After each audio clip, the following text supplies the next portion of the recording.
was diagnosed just after my 53rd birthday, and early January I went along with my wife to see the doctor. Walked in, he sat down comfortably, had Macmillan nurses there, and he explained that there were early signs of cancer in my prostate. He explained the various ways of dealing with it: surgery, removal of the prostate, or radiotherapy.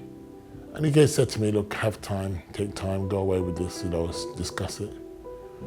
But even then, in my mind, I was thinking, if it's there, it's time for it to go.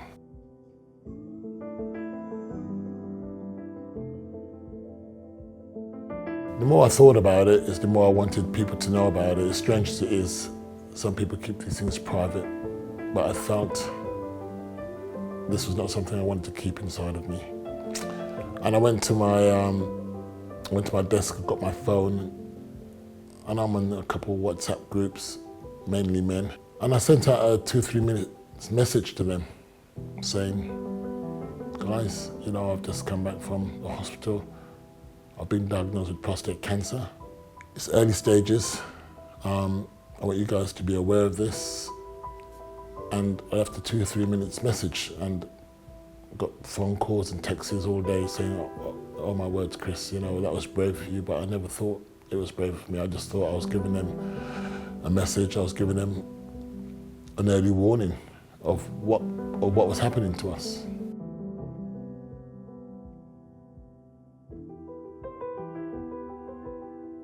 As a guy over 50, there were times that you would visit the bathroom a couple of times a night. I thought nothing of that. I had a thyroid surgery 2-3 months before, so I was always in regular touch with my GP. And they wanted to do a calcium blood test, and I reminded them that I needed my PSA. And my PSA level came back showing that there'd been a change.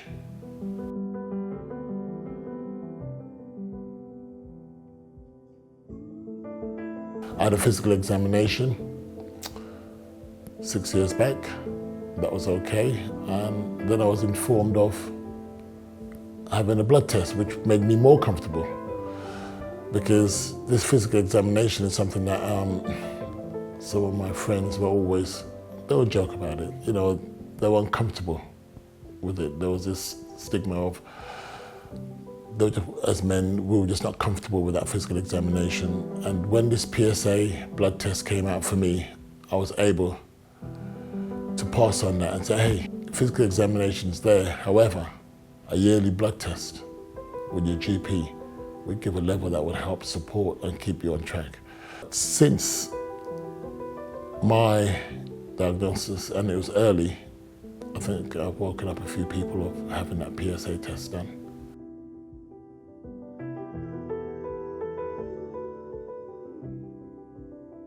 I was relaxed with that, because I felt that this is going to give me clear indication. It wasn't something painful. They were quite sensitive. The nurses were great.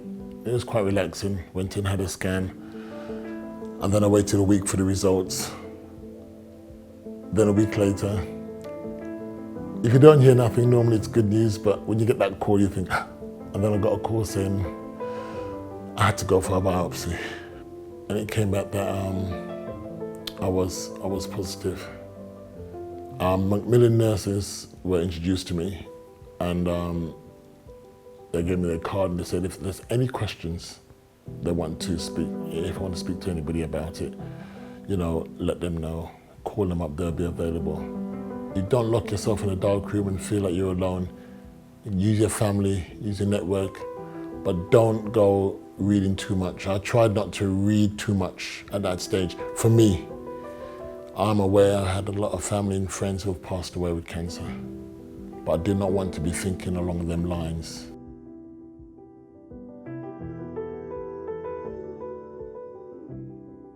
My experience of the operation. Well, that morning, nervous. However, I had a few surgeries a couple months back, so I was comfortable with the process of going through with meeting the team in the morning. and the surgery was early morning, so I was happy I didn't have to wait around a lot. So it took away a lot of the nerves. And before you knew it, you were counting to 10 and you reached 4 and you were waking up. I had a robotic prostate surgery, which meant that I was clamped in and reversed, basically vertically upside down, for them to work on my prostate. My stomach area was blown up with air so they could work in within it, and it was keyhole. So that took 4 insertions into my stomach area.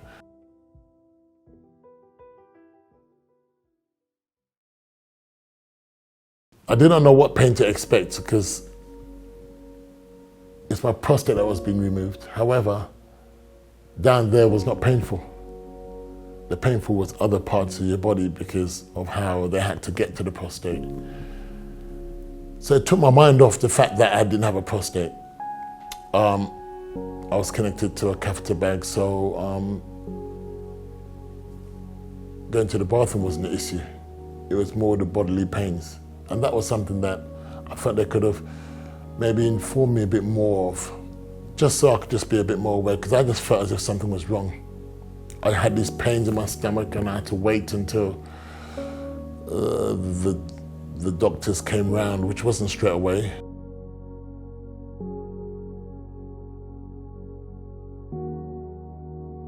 The nurses didn't know much about my surgery. They would just say what the doctors would say. This was a prostate robotic surgery that a nurse on a ward wouldn't know. They would just say, are you in pain? Take your blood pressures and that. You needed these questions answered by the surgical team to understand. And when they came, they told me, yes, this is what we've done, and this is what you should be going through, but they never mentioned about the wind pains. They said, yeah, that will go away in a couple of days. It lasted for maybe over a week.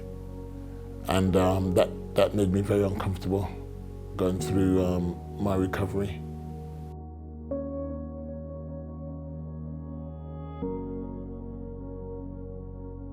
I would advise anybody who's having major surgery like this to have a member of the family around, because you're not in a mentally fit state. You're drugged up.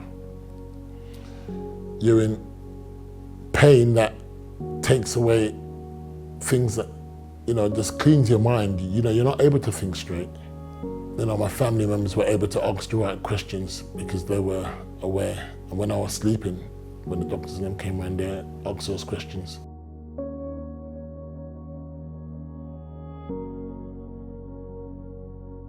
I was never in a bubble about cancer.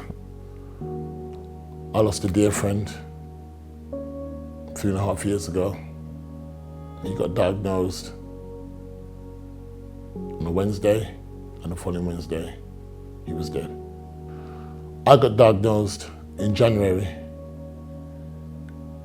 and we're mid-year now, and I'm still living. For maybe 15 minutes of this journey, I was down. After that, that was it. I had to keep positive. I told my family and friends, you have to keep positive. We have to keep moving forward. And you've got to believe that you're going to be okay. It's not your time. Because negative thoughts, negative feelings brings you down. It does. There were a few situations, a few times on my journey that situations were negative, and I had to say, hey, come on, let's move forward. Let's forget about that. This is not something for the faint-hearted. However, you get this strength from the people around you, from the goodwill messages, texts, phone calls, and your faith. You've got to believe that it's not your time, because others don't have the time and didn't have the time I've had. So how could I be down? I'm surrounded with it. I'm not going to let this get me down, and that's why I'm comfortable today, tomorrow, and going forward to speak about it, because this is something that a lot of people can't speak about. I'm able to speak about it, and I'm going to continue doing it because this is like a second life to me.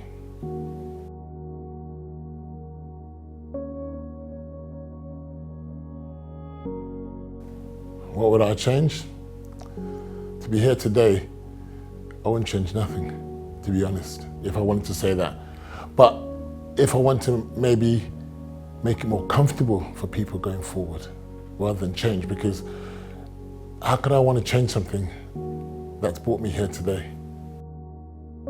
I know there's shortage of beds in the NHS. However, this surgery, you need 2 days to go home. Your family are lost because you're crying out in certain pains and discomfort that your family can't treat you with.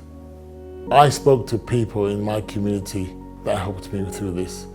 The Macmillan nurses said they were always there for me, but I don't think they were able to answer the questions that I would have wanted to ask. Men spoke to me, so whether I needed to have maybe even a group where men who had been through this was there to support me, or to maybe not to even reassure me, or to let me know that, hey, this is something common, this is something that you can go through, but you'll be okay.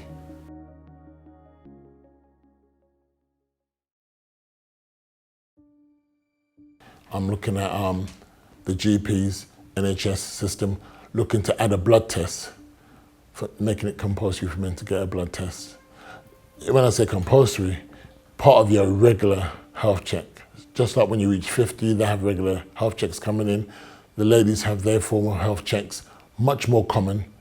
But in the black community, PSA is still very much a low-key. Some GPs wouldn't even know. I've heard of them saying, oh, why do you want that? Why?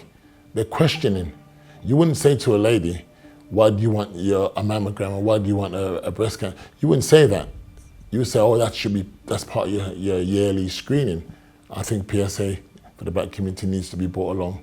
The NHS needs to support that. Because early diagnostics means it's a life, it's a new life, it's another life. It's something that they've got to force onto men now to have. Because a lot of men, if you don't get the symptoms like I had, minimum symptoms, you would bypass this, and it might be too late.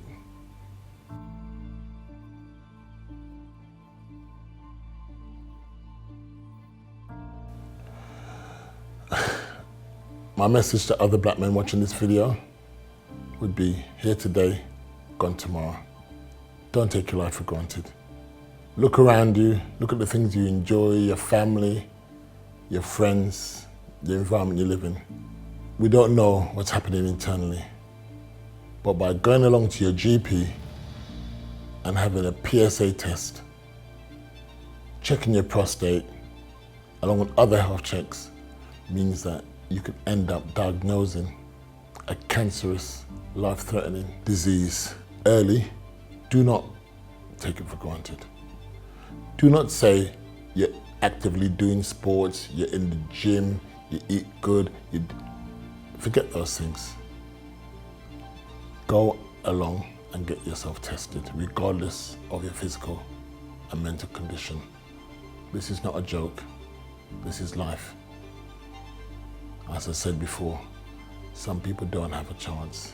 You have this chance today. Go and get tested.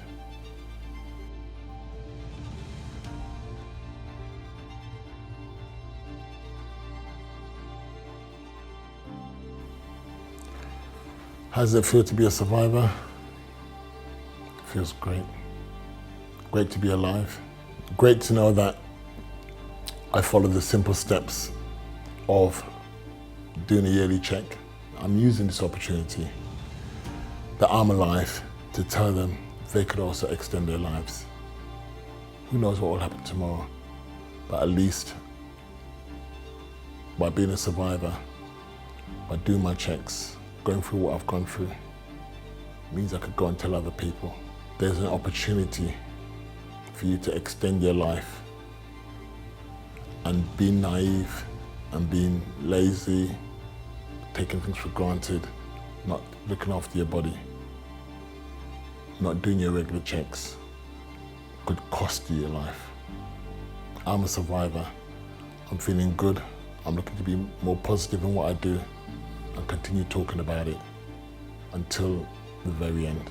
This is something that's going to stay with me. I'm not hiding it. I want us all to have a longer life. I want everybody around to enjoy the things of living. And that means